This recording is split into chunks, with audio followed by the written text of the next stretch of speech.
I always thought my silence made me weak. I was the quiet one in the marriage. The man who didn't complain. The husband who worked, paid bills, picked up the pieces, and assumed love meant loyalty. My wife said she was proud of me. She'd touch my face sometimes and say, "You carry everything so well." But something about that always sounded rehearsed. I was working 2 jobs back then, pulling weekends and late nights so our son could stay in the private school we promised. I barely had time to sleep, but I didn't mind. That's what men do, right? I thought I was protecting my family by sacrificing my time. I didn't realize I was leaving space for someone else to enter. It wasn't me who noticed it first. It was my son. He started acting distant, less talkative, quieter than usual. At first, I thought he was just becoming a teenager. But one night, during dinner, he reached into his pocket and calmly placed his phone on the table. He didn't say a word. He just pressed play. And what I heard changed everything. My wife's voice, soft, flirty, saying things she hadn't said to me in years. But she wasn't talking to me. I looked at her. She froze. My son stared at his plate. I didn't scream. I didn't cry. I didn't flip the table or demand answers. I stood up, took the dishes to the sink, and washed them. That's the night I decided to burn her world down. Not with fists. Not with anger. But with everything she didn't know I had. It was already too late. I wasn't always the kind of man who planned revenge. I used to believe in second chances, in talking things out, in giving the benefit of the doubt. I thought love meant patience. That silence was strength. That showing up every day, even when it was hard, was enough. I married young. She was the kind of woman who lit up every room. Talkative, energetic, the life of the party. I was the opposite. Quiet, reserved. But she said she loved that about me. "You calm me down," she used to whisper after long days. We weren't rich, but we made it work. I took on more hours, picked up freelance jobs, stayed late when needed. It wasn't glamorous, but I was proud of the life we built. A small home, a decent car, a son who smiled like his mother and listened like me. I thought we were okay, but sometimes you don't see the cracks until you're already falling through them. It started with little things. She used to send me funny texts during the day, little memes, inside jokes. Then they stopped. She used to ask me if I'd eaten or if I needed anything. Then she stopped. At first, I thought she was just tired. Life can wear people down, right? But then she started going out more. Book club, yoga class, dinner with an old friend. Always just after I got home. She'd do her makeup before leaving. Perfume. I hadn't smelled on her in months. And she wouldn't come back until after our son was asleep. Still, I said nothing. I didn't want to be the paranoid husband, the controlling man. But I wasn't the only one who noticed. Our son, quiet like me, started closing his door more often. He stopped talking at dinner, stopped looking her in the eye. One night, I found him sitting in the garage alone. "Everything okay, buddy?" I asked. He nodded. "Just thinking," he said. I didn't push him. He was always a thoughtful kid. But something in the way he said it made my stomach twist. Like he was thinking about something he wasn't supposed to know. Something too big for a teenage heart to hold. I didn't know it yet, but my son was already carrying the weight I couldn't see. And what he'd do next would change everything. The thing about quiet kids, they don't scream. They observe. My son never once said the words, "Mum's cheating," but he didn't have to. One morning, I noticed his phone was missing from the charging station. Thought maybe he left it in his backpack. But later that night, I saw him sneak out to the backyard. Just standing there, holding the phone up toward the dining room window. When I opened the door, he turned fast. "Everything okay?" I asked. He hesitated, then nodded. "Yeah, just texting a friend." But he wasn't. He was filming, and in the reflection of the glass, I saw her, my wife, laughing into the phone, playing with her hair the way she used to when we were dating. She only did that when she liked someone. My throat went dry. I closed the door without saying a word. The next few days were quiet. Too quiet. She was out again. Same book club. But this time, she came home with a scarf I'd never seen. Bright red, still had a tag tucked inside the hem. I asked where she got it. "Oh," she blinked. "Trish gave it to me. For my birthday." Her birthday was 3 months ago. Still, I smiled. Kissed her on the cheek. She flinched. That's when I knew. She wasn't afraid of being caught. She was afraid I already knew. The next night, I saw my son's phone unlocked on the counter. A video paused on the screen. I didn't mean to pry. I really didn't. But something inside me, the part that had stayed silent too long, told me to look. I pressed play. The angle was shaky, but clear. My wife, stepping out of a car. Not ours. A man in the driver's seat. His hand touched hers for just a second too long. She smiled. Then she kissed him. Not a friendly kiss. And not just once. She did it like she'd done it before. Like she wanted to again. My son had caught it all. And he never told me. Because he didn't want to hurt me. That hurt the most. That night felt like any other. Chicken, rice, salad. Same chairs, same table. Same woman pretending nothing was wrong.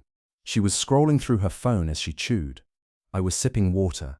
My son, he was quiet, staring at his plate like it held secrets. Then he looked up, just once. His eyes met mine. And I knew something was about to happen. He reached into his hoodie pocket, slowly, calmly, and placed his phone on the table. Face up. My wife looked at it. "What's that for?" she asked. Lightly, playfully, but there was a tremble in her voice. My son didn't say a word. He just pressed play. Her voice filled the room. Not the version we heard every day. This was softer, sweeter. A woman flirting, whispering. "You make me feel alive again. I wish I could spend every night with you." My wife froze. She knew the words. She knew the voice. And worst of all, she knew there was more. The clip ended. Silence. My fork was still in my hand. My heart was somewhere else. She looked at me, her face pale. "I can explain," she whispered. I didn't respond. I stood up, took the plates to the sink, washed them, every motion slow, precise, like I was grounding myself. My son got up too. He left the phone on the table. I heard her crying behind me. I didn't turn around, because if I did, I might have said things I'd regret. I finished the dishes, wiped the counter, and walked past her like she wasn't there. That night, I slept in my son's room, not because I needed space, but because I needed peace. And in that small bed, surrounded by comic books and old posters, I made a decision. I would not yell. I would not fight. I would not beg. I would become everything she never saw coming. Every hour I had sacrificed, every dollar I had earned, every asset, document, password. I was going to turn it all into one thing. A plan. After that dinner, things didn't explode. They simply. She didn't sleep in our bedroom anymore. I didn't ask her to. We spoke only when necessary. Our son moved like a ghost between us. She tried once, just once, to talk to me. "It was a mistake," she whispered one morning as I made coffee. I didn't even turn around, because I knew something she didn't. While she was building secrets, I was building structure. Years ago, when we got married, I had insisted we put everything in both our names. Just in case, I had said. She thought I meant protection. I meant foresight. The house? Mine before we met. The joint account. I set up alerts for every transaction. The savings account. In a separate bank she didn't even know about. And the funny thing about being boring, people forget how much power you quietly hold. She didn't realize I had watched every change in her spending. New heels, expensive wine, GERS trips that didn't match flight receipts. She thought she was clever. I thought she was desperate. That week, I changed the locks on the basement office. It was where I kept old documents, passcodes, backup drives. She never noticed. She stopped asking questions. She was too busy pretending. Meanwhile, I was collecting, not just evidence, but clarity. I found receipts for hotel bookings under her name. 2-night stays, out of town. I took photos, made copies, scanned everything. Not for court, not yet, for my son. So one day, when he's grown and looking for truth, he'll have it. Every betrayal, neatly documented. But revenge, that was mine. I wasn't going to scream. I wasn't going to break dishes or punch walls. I was going to strip away the one thing she didn't even know I gave her. Security. And when she felt that ground vanish beneath her feet, that's when she'd realize what she really lost. Not a man, not a marriage. A protector, a witness, a future. The first step was simple. I called the bank. I'd like to change my primary email on all accounts, I said. 10 minutes later, her digital access vanished. She didn't even notice, because she never checked. Next, I met with the accountant I'd been using since my 20s. We sat across from each other in his tiny office. "You okay?" he asked, after glancing at my expression. I nodded. "I just need everything tightened up. No leaks, no liabilities." He didn't ask why. He didn't have to. By the end of that week, every automatic payment linked to our shared cards was rerouted. The utilities stayed on. But the gym, her wine subscription, cancelled. The streaming services, transferred. She asked once, "Do you know why Spotify's logged me out?" I shrugged. "Weird," I said. The silence between us wasn't angry anymore. It was hollow, like she knew something was dying, but didn't know what. Our son stayed close to me those days. He'd sit by me on the couch while she watched TV alone. He didn't say much. But when he did, "I'm glad you're not yelling," he whispered once. That broke something in me. Not sadness, not rage, but a commitment. I wasn't doing this out of spite. I was doing this out of love. The most loving thing you can do is leave someone to their own choices and let the consequences speak louder than any words ever could. That Friday, I visited my lawyer. "I'm not filing yet," I told her, "but I want to know my options." We talked for an hour. Assets, custody, documentation. "Do you have proof?" she asked. I pulled out a flash drive. "Plenty." She looked at me, not with pity, but with something close to respect. "When you're ready," she said, "you won't need to say much." That night, I got home to find her in the kitchen. "We should talk," she said. I nodded. We should, but I didn't. Not yet, because sometimes the silence says everything, and hers was finally starting to crack. Days blurred into each other like smudged ink on wet paper. She still tried to play normal, making pancakes one morning. She even hummed.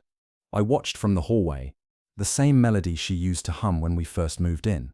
Back when love was fresh. Back when betrayal was unthinkable. My son walked past me, still groggy from sleep. He smelled the pancakes and smiled. "I don't want any," I said. Her eyes darted up. "They're your favorite," she replied. I didn't answer. I just stepped aside and let my son walk through. That morning, I found an old photo in the garage. Us. Younger, happier, blind. I flipped it over, her handwriting on the back. Forever, even on the worst days. I put the photo in a box labeled evidence, right between the hotel receipts and screenshots. Not because I needed it for court, but because it reminded me, promises mean nothing without consistency. That afternoon, my wife came into my office. She stood awkwardly, like a guest in her own home. "Can we just talk?" I closed my laptop. "Sure." She sat across from me, hands fidgeting with her sleeves. "I messed up." Her voice cracked. "I was lonely. You were always working, and when I raised a hand. "Stop." She froze. "This isn't a confessional," I said. "It's not about what you did anymore. It's about what I know now." She looked confused.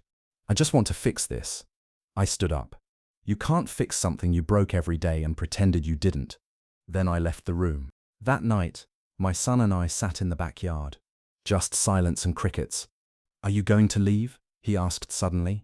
I looked at him. "Would you be okay if I did?" He thought for a moment. "I'd rather go with you." That was the first time in weeks I felt warmth.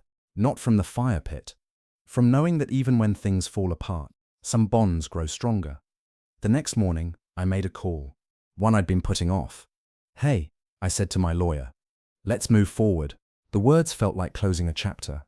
But not with anger, with intention. As I hung up, my wife stepped into the room. "Everything okay?" Her voice tried to sound casual. I turned, smiled gently. Everything's finally starting to make sense. And just like that, I saw it in her eyes. The first flicker of fear. I didn't serve the papers at home. I sent them to her office, in a crisp envelope, with a sticky note on top. "You left first. No lawyer bombshells. No court drama. Just clarity." She called me 5 minutes later. I didn't pick up. She called again, then texted, "You can't just do this without talking." I stared at the screen. The woman who spent months lying, hiding, covering, suddenly wanted a conversation. I waited an hour, then replied, "We had hundreds, you just weren't listening." That evening, she came home pale. The front door slammed harder than usual. "What the hell is this?" she asked, holding the envelope like it was radioactive. "It's peace," I said. "You can either accept it or fight it, but you can't undo it." Her voice trembled. "This will destroy our family." I looked her dead in the eye. "You already did that. I'm just documenting it." She stormed out. My son came downstairs minutes later. Is she okay? I paused. "No, but that's not your job to fix." He nodded slowly, then asked, "What happens now?" I smiled, not because it was funny, but because it was finally clear. Now, we rebuild, not a marriage, a life. The next few days were quiet. She didn't speak to me, unless forced, but her silence wasn't power anymore. It was panic. I heard her pacing late at night. Phone calls with hushed voices. Probably trying to lawyer up, trying to salvage whatever she hadn't already lost. But it was too late. I had backups, documents, financial logs, timeline of infidelity, even emotional testimonies, not to humiliate her, but to protect myself. I wasn't taking her down. I was taking myself back. The night before the hearing, I wrote my son a letter. Nothing dramatic, just truths. About love, about choice, about what a man does when everything collapses and he still has to stand. I didn't give it to him yet. But I folded it and placed it in the fire-safe box, alongside the photo of our family, and the broken promise that said forever. The next morning, I put on my grey suit, tied the same blue tie I wore to our wedding, walked down the same hallway. But this time, I wasn't walking toward her. I was walking away, on my own terms. No noise, no war, just liberation. The courtroom was quiet. No shouting, no gavel slams, just signatures. Paper traded for freedom. She sat on the other side, arms crossed, lips pursed. I didn't look at her much, not because I was angry, but because I didn't feel anything at all, and that in itself was louder than rage. The judge read out the terms. Custody, joint, but primary residence with me. Property, already split, clean and fair. Alimony, none. She flinched. Her lawyer whispered something. She didn't argue, just nodded. It was over. 15 years of marriage, reduced to initials and court seals. I walked out first. The sky outside was cloudy, humid, but I felt light, like someone had quietly removed chains from my ribs. That night, I sat across from my son at the kitchen table. We didn't say much. He played with the edge of his sandwich. "Is it weird now?" he asked. I shook my head. "Different, not weird." He looked up. "I'm glad you're still here." That hit harder than the divorce. Because through all of this, I realized the fight wasn't about saving a marriage. It was about saving myself. For him. Later that weekend, I opened the fireproof box, took out the letter I'd written him, and handed it over. He read it silently. No tears. Just a long pause before he said, "You're the strongest man I know." I laughed gently. Not strong, just tired of being broken. A few days passed. I saw her once at the grocery store. She looked small, not in size, but in presence. Her usual confidence replaced with hesitance. She walked past without making eye contact. I didn't stop her. I didn't need to. Because sometimes, not chasing someone is the loudest statement of all. Back home, I opened a storage box from the attic. Inside, our wedding album. I flipped through it slowly. One picture stopped me cold. Her and a man, same one from the affair, laughing in the background. He was at our wedding. A friend, apparently. I stared at the image, not with fury, but with eerie calm, because the betrayal didn't start recently. It had roots, and I had just never looked close enough.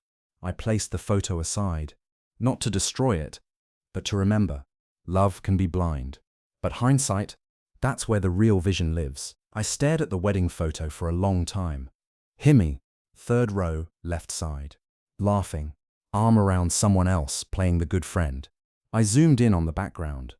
My wife, looking at him, not in a casual way, in a way I now recognized. How long had it been going on? Did it even matter? I placed the photo in a new envelope, addressed it to him. No return address. Inside, I wrote one sentence. "She looked at you like that, even on our wedding day." I never mailed it. But writing it felt like ex-hunting after years underwater. A week later, I got a call from my ex. She asked to meet. I said no. She said, I'm not trying to change anything. I just want to explain. I almost laughed. You explained enough when you thought no one was watching. Silence. He left, she said. I paused. Of course he did. I hung up. That weekend, my son and I went hiking. Just us. No phones. No distraction. At the summit, he asked, do you ever miss her? I thought for a while. I miss who I thought she was, but I don't miss being lied to. That's fair. We stood there, looking out at the valley. He reached into his backpack. I brought something. A drawing. Of the three of us, him, me, and her. But he'd erased her face. Not out of anger. Just a... I think I'm ready to let it go, he said. I took the paper gently. So am I. That night, I burned the drawing in the fireplace. Not in rage. In release. I didn't need revenge anymore. Because the real revenge is becoming a man they can never manipulate again. A man who doesn't chase apologies. A father who leads by showing what self-respect looks like. A heart that's scarred, but still beating. Months later, I ran into him, the man from the picture, at a gas station. He looked thinner, ashamed, tried to avoid eye contact. I walked right past him. No words, no stares, just the sound of my car door closing. And as I drove away, I realized something. The final chapter wasn't about her or him. It was about me, finally writing the story on my own terms.